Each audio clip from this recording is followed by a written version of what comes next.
Hello, good evening to everyone. Welcome to this live. We are delighted to have you tonight, and we thank God to be with us from the beginning till the end.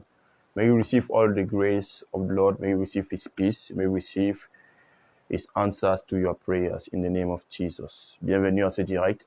Nous sommes encore heureux de vous retrouver après un long moment. Ça fait longtemps. On ne s'est pas retrouvé ici dans le cadre de notre direct. Voilà. Dans le cadre de notre direct privé. Et c'est une joie. Ça nous a gardés pendant tous ces mois. Il y a eu beaucoup de situations, de difficultés. Ce n'était pas dépendant de notre volonté. Il y avait certaines circonstances qui ont empêché que nous soyons là constants, comme prévu dans les règles du direct, c'est-à-dire un direct par semaine. Nous n'avons pas pu le faire pour beaucoup de raisons et nous demandons juste vos excuses. Dans le retour, nous espérons que les choses reprennent de plus belle. Et nous espérons tous ensemble être bénis dans le précieux nom du Seigneur Jésus-Christ. Alors, ce soir, puisque je n'ai pas envie de trop durer désormais, nous allons prendre la prière et immédiatement, nous allons commencer l'enseignement. Je ne sais pas si le réseau dérange, puisque je ne vois pas encore les membres du groupe être connectés. Voilà. Nous allons prier et après la prière, je vais une fois entamer l'enseignement. Vous me rejoindrez certainement. Déjà dans le message, je n'ai pas le temps pour attendre. J'ai quelque chose encore à faire après. Nous prions. Père, je te donne la gloire et l'honneur. Je bénis ton nom pour l'opportunité que tu nous donnes encore d'être là ce soir. Merci parce que tu nous as aimés et tu nous as gardés. Merci parce que tu as pris soin de nous et tu as béni nos âmes. Grâce à toi, nous pouvons nous retrouver ce soir pour être enrichis par ta parole. Je prie que tu bénisses, Seigneur Dieu, ce moment et que le réseau soit stabilisé. Rends notre esprit disponible et disposé afin de recevoir ce que toi tu as prévu nous donner ce soir. Laisse que personne n'échoue ou ne manque ce que tu as prévu lui donner en ce moment. Enrichis ce moment de ta grâce, ô Dieu, et fais-nous du bien pour ta gloire et ton honneur. Au nom de Jésus-Christ, Amen. Quelqu'un me dit Amen ce soir. Et salut spécialement lui, Paul Armando, qui est déjà connecté et qui m'a rejoint. Que le Seigneur te bénisse, toi et ta famille, homme de Dieu. Et bienvenue encore au direct de ce soir. Je ne sais pas s'il y a une autre personne encore. Dans le cas contraire, je vais commencer. Peut-être les autres verront en rediffusion. OK. Nous parlons de l'esprit de prophétie et l'esprit de prophète. Je ne sais pas si Armando peut me dire si le son est bon. Est-ce que le son est bon? Est-ce que vous me percevez, Armando? J'attends que tu me le certifies avant de pouvoir avancer, s'il te plaît. Voilà, j'attends que tu me confirmes cela, Armando, si le son est bon.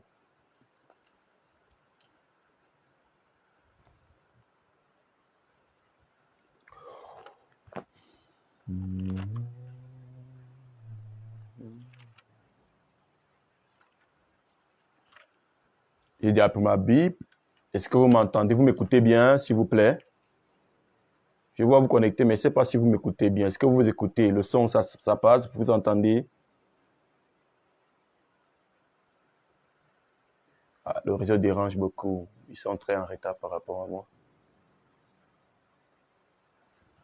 Bonsoir Guillaume Kamdi et bienvenue. Bonsoir à l'homme de Dieu Juvenal Sheva. Il se te bénisse et content de te voir ce soir.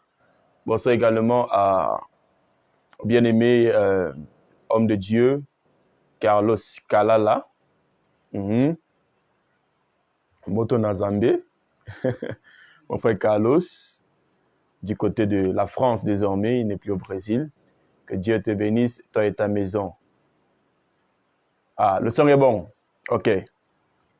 On va prendre deux textes des Écritures d'abord et quand je vais développer, je vais toucher à d'autres textes. Prenons nos Bibles ensemble, on va ouvrir dans Apocalypse chapitre 19, verset 10. J'ai un 8 secondes devant moi. Je vais utiliser notre version après. Voilà, merci. Merci, le son est bon. Merci. Bonsoir, Flora Ndié. Que Seigneur te bénisse. J'attends mon offrande à la fin de ce direct, Flora. Apocalypse chapitre 19, le verset 10. Écoutons ce que la Bible dit. Hein? Quand c'est un enseignement prophétique, là, il faut se connecter. Je vais vous dire pourquoi. Apocalypse chapitre 19, le verset 10, il est écrit « Je tombais à ses pieds pour l'adorer. Mais il me dit, ces gens qui tombent au pied de l'ange pour adorer. Mais il me dit, garde-toi de le faire. Je suis ton compagnon de service et celui de tes frères qui ont le témoignage de Jésus. Adore Dieu, car le témoignage de Jésus est l'esprit de la prophétie. Le témoignage de Jésus est l'esprit de la prophétie. On lirait également dans Apocalypse chapitre 22, le verset 6. 22, le verset 6. Il est écrit, et il me dit, ces paroles sont certaines et véritables. Et le Seigneur, le Dieu des esprits des prophètes, a envoyé son ange pour montrer à ses serviteurs les choses qui doivent arriver bientôt. Voilà. Et le Seigneur, le Dieu des esprits des prophètes, a envoyé son ange pour montrer à ses serviteurs les choses qui doivent arriver bientôt. Je vais encore nous aider avec un autre petit texte. Bonsoir à l'homme de Dieu Juvenal une fois de plus. Dans 1 Corinthiens 14, verset 32. Là-bas, chata yababose. Bandarabosh kapalea itakanuma. Rekosh kapalabadaya. 14, 32. 1 Corinthiens 14, 32. Il est écrit, les esprits des prophètes sont soumis aux prophètes. Les esprits des prophètes sont soumis aux prophètes. Je ne peux pas faire un enseignement assez détaillé sur la chose. Pour ça, il faut qu'on se retrouve à l'école des prophètes. Vous voyez un peu? Mais là, je voudrais juste ouvrir la compréhension de quelqu'un sur la chose. Vous voyez un peu? En sorte que lorsqu'on parle de l'esprit de prophète, de prophétie, tu ne sois pas ignorant de ce dont il s'agit. Et lorsqu'on fera également mention de l'esprit des prophètes, bien l'esprit de prophète, que tu n'ignores pas également de ce dont il s'agit. Donc, je veux juste, ce soir, par le direct de ce soir, mettre certaines connaissances-là dans ton esprit et dans ton cœur qui peuvent t'aider. Donc, ça ne sera, je ne suis pas en donner un truc détaillé pour dire premier point, deuxième point, troisième point, non.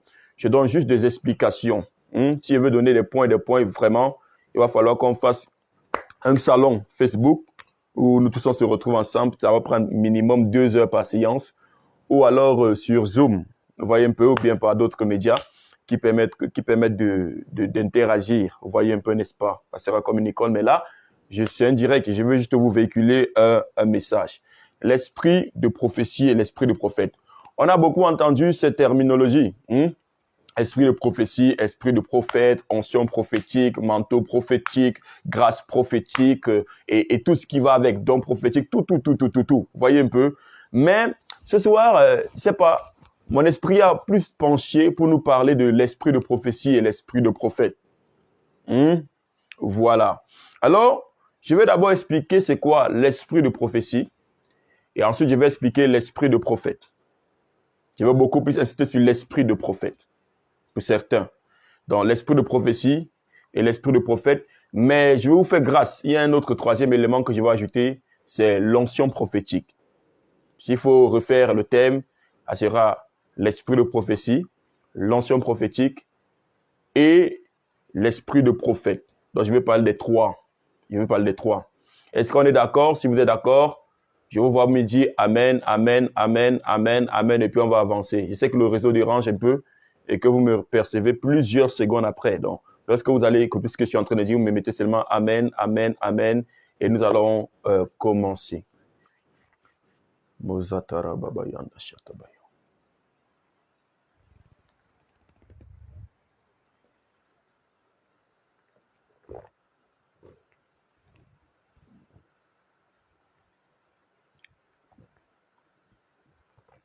Ah, le réseau un peu mieux chez Guillaume par rapport aux autres.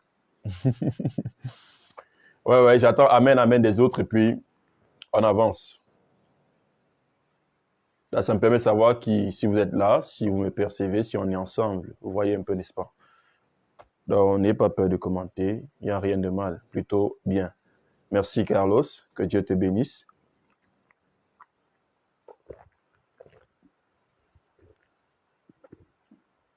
Voilà. Bon, parlons de l'esprit de prophétie.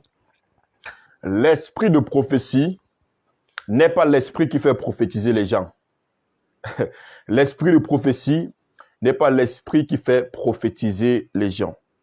Vous comprenez un peu? L'esprit de prophétie n'est pas un esprit que lorsqu'il vient sur toi, tu commences à prophétiser. Ça, c'est une erreur. Est-ce qu'on comprend un peu? L'esprit de prophétie, l'esprit de prophétie, ce n'est pas une habileté qui est donnée par le Saint-Esprit non plus. Si on veut dire que l'esprit de prophétie égale le Saint-Esprit, c'est une erreur. Parce que le rôle du Saint-Esprit n'est pas de nous faire prophétiser. Le rôle du Saint-Esprit n'est pas juste de nous donner les dons spirituels. Le Saint-Esprit a pour vocation de faire de nous des représentants de Dieu, une race élue, une nouvelle créature. Le Saint-Esprit a pour but de marquer le rachat ou la rédemption de Dieu vis-à-vis de l'humanité.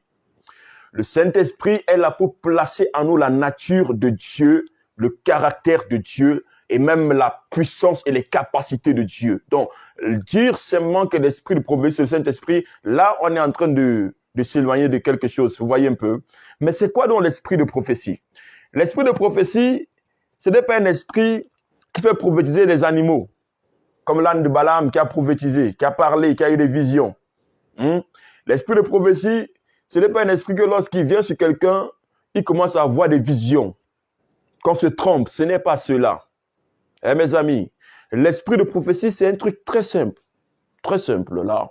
Et quand je vais expliquer, vous allez comprendre, ça n'a même pas trop à voir avec le prophétique comme on pense aujourd'hui là. Vous voyez un peu, voyons dans Apocalypse 19, verset 10 que j'ai lu, dès le départ, l'ange disait là-bas que le témoignage de Jésus, c'est l'esprit de prophétie, n'est-ce pas? Je vais nous lire, c'est vrai que mes autres versions ne sont pas avec moi. J'ai juste parole de vie. C'est pas où tu peux me passer ma Bible en anglais là. Voilà. Il me dit, je vais dans le second, il me dit, garde-toi de le faire, je suis ton compagnon de service et celui de tes frères qui ont le témoignage de Jésus. Adore Dieu, car le témoignage de Jésus, c'est l'esprit, le témoin de Jésus est l'esprit de la prophétie. Le témoin de Jésus est l'esprit de la prophétie. Je vais essayer de vous lire dans la Revised Standard Version, en anglais. La partie qui nous intéresse. Then I fell down at his feet to worship him. But he said to me, you must not do that. I am a fellow servant with you and your brethren who hold the testimony of Jesus. Worship God, for the testimony of Jesus is the spirit of prophecy. Ça dit les mêmes choses avec tonton second, non? Allons dans parole de vie. Il a dit ici quoi? Attention, ne fais pas cela. Je suis un serviteur comme toi et comme tes frères et tes sœurs qui sont les témoins de Jésus. C'est Dieu que tu dois adorer. Oui, virgule, être témoin de Jésus, c'est annoncer que les prophètes ont dit la vérité. Vous voyez un peu? Et c'est, si téléphone est libre, je pouvais vous lire dans Semeur. Vous aurez compris autre chose, ou bien dans français courant. En fait, l'esprit de prophétie, c'est quoi? Le témoignage de Jésus, d'abord. Le témoin de Jésus, quand on va dire dans Semeur, il est dit là-bas que le témoin de Jésus est ce qui inspire la prophétie de ce livre. Le témoignage de Jésus est ce qui inspire la prophétie de ce livre. En fait, c'est à cause du message de Jésus que ce livre a été inspiré, que les prophéties t'ont été données. C'est à cause du témoignage de Jésus. Je vais nous expliquer l'esprit de prophétie. L'esprit de prophétie a tout ce qui a trait. C'est tout message qui a trait avec la venue de Jésus-Christ. Tout message qui a trait avec la venue du Fils de Dieu. En vérité, le seul message de l'humanité, c'est Jésus. La seule prophétie, c'est Jésus. Vous comprenez ça? Donc, le seul message, c'est Jésus. La seule prophétie, c'est Jésus. C'est la prophétie que vous allez retrouver chez C'est la prophétie que vous allez retrouver chez les Sumériens, que vous allez retrouver chez les Égyptiens, que vous allez retrouver là-bas au Moyen-Orient, que vous allez retrouver chez les Chinois. Vous allez retrouver la même prophétie en Afrique. Et vous allez voir que dans toutes les cultures, et même les religions de ces cultures-là, ils parlent toujours du mal, d'un méchant et un bon, même si les noms changent. Curieusement, le nom de Dieu change pas, tout le nom de Satan reste le même. Donc, il y a le bon et le méchant. Et il y a une personne qui sera envoyée afin de sauver l'humanité. Toujours, vous allez trouver ça toujours. Et ça veut que ça a inspiré même des livres aujourd'hui, des films. Où les gens tournent des films, ils tournent des films et là, ils demandent là-bas comment quelqu'un va venir sauver l'humanité, ceci qui en compte, etc., etc., etc. Donc, vous voyez que le monde entier parle tous de la même chose. Toutes les langues parlent de la même chose. Et tous les prophètes de l'Ancien Testament qui ont été canonisés parlent de Jésus. Jésus est dans tous les livres de la Bible. Dans tous les livres de la Bible, on parle de lui. Donc, dans Genèse, on parle de Jésus. Dans Exode, dans Lévitique, dans Nombre, dans Deutéronome, dans Josué, dans Juge, dans 1 et 2 Samuel, dans Ruth, dans 1 et 2 Samuel, dans 1 2 Rois, dans 1 2 Chroniques, dans Esdras, dans Esther, dans Esdras, dans Néhémie, dans Esther, dans Job, dans tout ça, Somme, Proverbes, Ecclésiaste, Cantique des Cantiques, tous, Ésaïe parle de Jésus. Vous comprenez un peu? Et lorsque Jésus arrive, parce que vous allez voir un endroit où Ésaïe, dans Acte 8, où l'évêque éthiopien est en train de lire la Bible, l'Ancien Testament, la loi, et il va demander à Philippe que de qui est-ce que le prophète parle ainsi, de lui-même ou de quelqu'un d'autre. Donc, il était en train de parler de Jésus. Les sommes parlent de Jésus. Et lorsque maintenant Jésus est arrivé, Jésus est venu maintenant donner, est venu centrer le message de Dieu. C'est pourquoi vous allez voir Jésus est capable de corriger ou bien de rectifier la loi de Moïse. Pour dire, bon, lorsqu'il y a des erreurs que les gens ont mal compris, il donne l'esprit de la chose. En fait, ce n'est pas dans les thèmes que vous l'avez compris, mais l'intention de Dieu qui était cachée derrière. Donc Jésus vient là comme l'auteur, celui dont Moïse a parlé. Il vient comme celui dont Élie a parlé. Il vient comme celui dont Enoch a parlé. Il vient comme celui dont tout le monde a parlé. Et Jésus vient maintenant recentrer toutes choses et il donne le message de l'humanité. Le message de Dieu à l'humanité, c'est Jésus, le seul, qui a exprimé toute la volonté parfaite de Dieu à l'humanité. Vous voyez un peu? Et lorsque maintenant Jésus est mort, les prophéties ne sont pas arrêtées. Vous comprenez un peu? Parce que c'est à cause de son témoignage, de sa vie, de son message, des vérités qu'il a enseignées, de sa mort et sa résurrection, que la prophétie existe après lui. Et nos prophéties aujourd'hui sont là à cause du témoignage de Jésus. Parce que les apôtres, les prophètes qui sont passés avant nous, les prophètes qui sont passés avant nous, dans l'ancienne alliance et tout ça, ils ont parlé de sa venue, qui devait s'accomplir.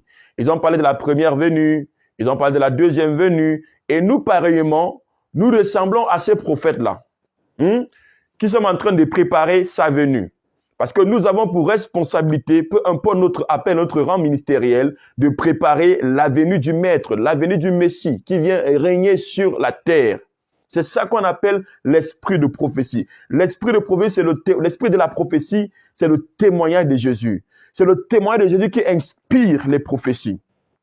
C'est parce que Jésus doit venir qu'on prophétise en fait. C'est ça l'esprit de la prophétie. Je viens de trouver la manière facile de dire ça. C'est parce que Jésus doit venir qu'on prophétise. C'est parce que Jésus devait venir depuis le commencement qu'il y a eu des prophètes. Vous commencez à comprendre, n'est-ce pas? Parce qu'il devait venir depuis le commencement qu'on prophétise. Et c'est parce que il est venu que nous prophétisons. Alors, dans ce passage qu'on dit l'esprit de prophétie, il ne faut pas immédiatement penser à un être incorporel, un être invisible, qui comme un vent qui vient sur les gens et qui les fait parler. Non. Dans ce texte, dans ce contexte, quand on parle de l'esprit de la prophétie, on veut parler là un peu comme de la pensée, de la mentalité. Vous voyez un peu, non? De la réalité de la prophétie. C'est la chose là, c'est à cause du témoin de Jésus-Christ que l'esprit prophétique existe. que la mentalité prophétique existe, que la réalité prophétique existe. C'est à cause du témoignage de Jésus que la prophétie existe. Voici ce qu'on appelle l'esprit de la prophétie. Donc l'esprit de la prophétie, c'est la raison de la prophétie en d'autres termes. C'est bon? Ok. On peut aller sur le deuxième thème. Vous voyez que c'est pas trop compliqué, non? Deuxième, je veux parler de l'onction prophétique. C'est quoi l'onction prophétique? Est-ce qu'on est ensemble? Si on est ensemble, vous m'envoyez les pouces bleus ou bien les cœurs. Envoyez-moi les pouces ou les cœurs si on est ensemble. Et puis on prend le deuxième. Sorabashandaya. Zwangaye. Zwangaye. Zwangaye. Zwangaye. Zwangaye. Zwangaye.